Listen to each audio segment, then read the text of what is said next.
শান্তর ব্যাটে ধৈর্যের ধ্রুপদী সুর। মুশফিক যেন লিখলেন অভিজ্ঞতার কবিতা। পথ হারানো বাংলাদেশ ক্রিকেট গলে খুঁজে পেল দিগন্তের রেখা। আইসিসি টেস্ট চ্যাম্পিয়নশিপের নতুন পাতায় গলে প্রথম ছন্দ বাঁধল টাইগাররা। অ্যাঞ্জেলো ম্যাথিউসের বিদায়ী টেস্ট, পরিবারকে নিয়ে আবেগঘন লঙ্কান লিজেন্ড। প্রথম দিনে সব আলো কেড়ে নিলেন টাইগার কাপ্তান নাজমুল শান্ত আর মুশফিকুর রহিম। দুইজনেই পেয়েছেন ম্যাজিক্যাল ফিগারের দেখা। দিন শেষে তাই আপার হ্যান্ড বাংলাদেশ। তবে টাইগারদের শুরুটা হয়েছিল পুরনো ধারায়। টস জিতে ব্যাটে নামা বাংলাদেশ 5 রানেই হারায় প্রথম উইকেট। আশিতা ফার্নান্দোর অফ স্ট্যাম্পের বাইরের বল খোঁচা দিয়ে আউট হন এনামুল বিজয়। সাদমান ইসলামও টিকতে পারেননি বেশিক্ষণ। দুই হাতেই বোলিং করতে পারা থারিন্দু রত্নায়কের প্রথম টেস্ট উইকেট।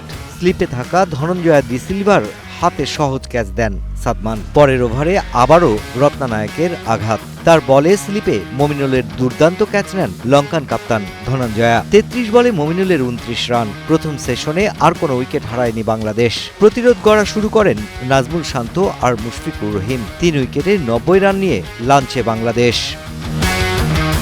দ্বিতীয় সেশন টাইগারদের। দারুণ ব্যাট করেন মুশফিক শান্ত। এই সেশনে কোনো উইকেট হারায়নি বাংলাদেশ। মুশফিক শান্ত দুজনেই তুলে নেন 50। 3 উইকেটে 182 রান নিয়ে চা বিরতিতে বাংলাদেশ। ক্যারিয়ারের ষষ্ঠ টেস্ট শতকে শান্ত। শুধু নামেই নয়, মনেও শান্ত। শ্রীলঙ্কার মাটিতে দ্বিতীয়বার পেলেন ম্যাজিক্যাল ফিগারের দেখা। 2023 সালের নভেম্বরের পরে শান্তর প্রথম টেস্ট সেঞ্চুরি। মুশফিক সঙ্গী অভিজ্ঞতার দীপ্ত আলোয় পথ দেখালেন শান্তকে। উইলোতে লিখলেন সাফল্যের গল্প।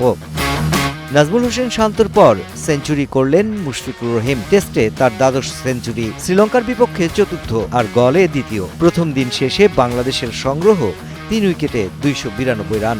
শান্ত 136 ও মুশফিক 105 রানে অপরাজিত।